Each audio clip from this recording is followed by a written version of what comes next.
अस्सलाम वालेकुम, welcome to binary classroom. और आज की इस क्लास में हम लोग टॉपिक पढ़ने वाले हैं function call, chapter number 2 Python programming computer science and entrepreneurship first year का कोर्स हम लोग स्टडी कर रहे हैं। सो इससे पहले वाली वीडियो में फंक्शन डेफिनेशन हमने देखी थी। उसके अंदर एक प्रॉब्लम ये फेस की थी कि हमने फंक्शन बना तो लिया था, बनाना सीख भी लिया था, लेकिन मेन वजह ये थी कि जब भी हम प्रोग्राम को रन कर रहे थे तो हमें आउटपुट में कुछ भी शो नहीं हो रहा था।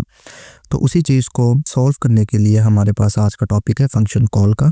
तो जब भी आप कोई फंक्शन बनाते हैं, उस फंक्शन को बनाने के बाद जब भी आपने उसको इस्तेमाल करना हो तो एक स्टेटमेंट होती है जिसको फंक्शन कॉल कहते हैं, ये आपने इन्वोक करनी होती है, मीन्स के चलानी होती है। So function call is the statement that invoke a function. Function call वो स्टेटमेंट होती है जो किसी भी फंक्शन को इन्वोक करती है, मीन के रन करती है, चलाती है। A function is executed when it is called by it's name. Function तब एग्जीक्यूट होगा जब वो अपने नाम से पुकारा जाएगा, नाम उसका कॉल किया जाएगा, जो भी आपने फंक्शन का नाम लिखा था।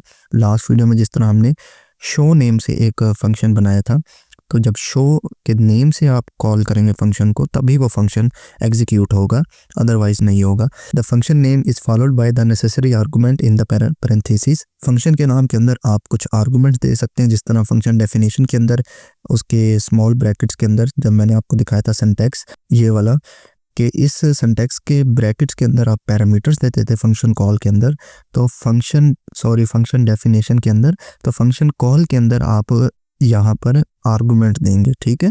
If there are many parameters they are separated by the commas. अगर एक से ज़्यादा पैरामीटर्स होंगे तो उनको कॉमा से सेपरेट किया जाएगा। अच्छा, इनकी मैं आपको एग्जांपल प्रैक्टिकल भी करके दिखाऊंगा, एक आर्गुमेंट के साथ भी और मल्टीपल आर्गुमेंट के साथ भी।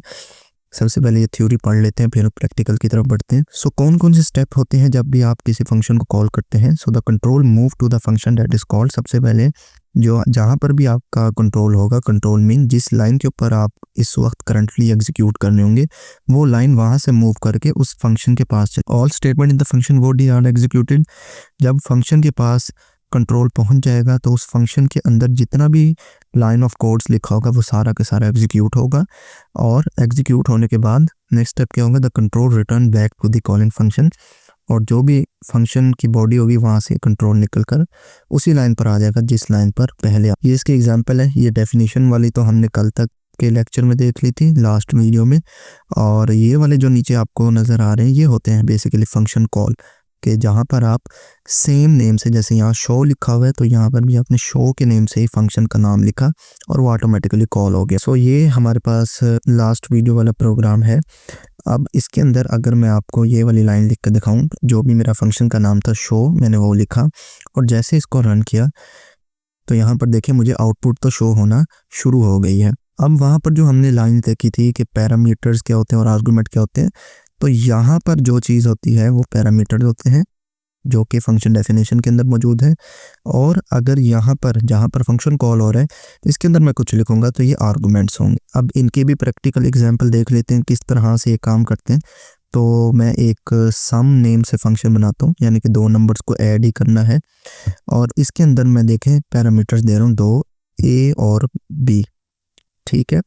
अब ये जो ए और बी है ये पैरामीटर्स हैं। नेक्स्ट जब डिफाइन करूंगा मैं फंक्शन को तो यहाँ पर मैं प्रिंट कर दूंगा क्या, ए प्लस बी, ए प्लस बी। ये हो गया मेरे पास फंक्शन डेफिनेशन और इसके पैरामीटर, और दरमियान में कोमा लगा हुआ है क्योंकि एक से ज़्यादा पैरामीटर, अगर एक होता सिंगल तब कोमा नहीं आता। अब जब हम इस फंक्शन को कॉल करेंगे तब मुझे यहाँ पर आर्गुमेंट्स की जगह कोई ना कोई वैल्यू देनी पड़ेगी। लेट्स सपोज 2, 3 और 2 को ऐड करवाते हैं। तो जैसे इसको हम लोग एग्जीक्यूट करेंगे तो जो भी रिजल्ट होगा हमारे आर्गुमेंट्स के अगेंस्ट वो पैरामीटर्स के पास जाएगा और पैरामीटर्स जो भी फंक्शन बॉडी के अंदर ऑपरेशन परफॉर्म हो रहा होगा उसको परफॉर्म कर देगी। तो जो कंट्रोल वाली लाइन थी जहाँ लिखा हुआ था कि कंट्रोल सबसे पहले जिस लाइन पर होगा, जो कि लाइन नंबर 4 है हमारे केस में, ये लिखा हुआ है लाइन नंबर 4, इस केस में हमारे पास यहाँ पर कंट्रोल मौजूद था।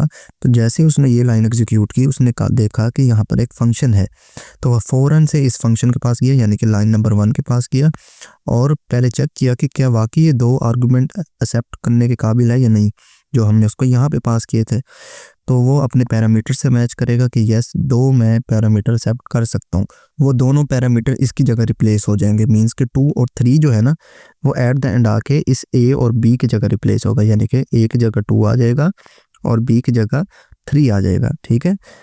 क्योंकि हम लोग फंक्शन जो है वो जेनेरिक बनाते हैं ताकि जब हम बाद में इसको यूज़ करें किसी भी वैल्यू के साथ तो हर दफ़ा हमें वैल्यू खुद से ना लिखनी पड़े, राइट। तो इसलिए ये जेनेरिक यहाँ पर वेरिएबल्स आते हैं और वो वेरिएबल्स आगे सॉल्व होते हैं। सो इतना सही लेक्चर था। आई होप आपको ये वीडियो अच्छी लगी होगी और वीडियो पसंद आई हो तो इस वीडियो को लाइक करते हैं। चैनल को बगैर सब्सक्राइब किए देख रहे हैं तो चैनल को भी ज़रूर से सब्सक्राइब करें। मिलते हैं किसी नेक्स्ट वीडियो में, तब तक के लिए अल्लाह हाफिज़।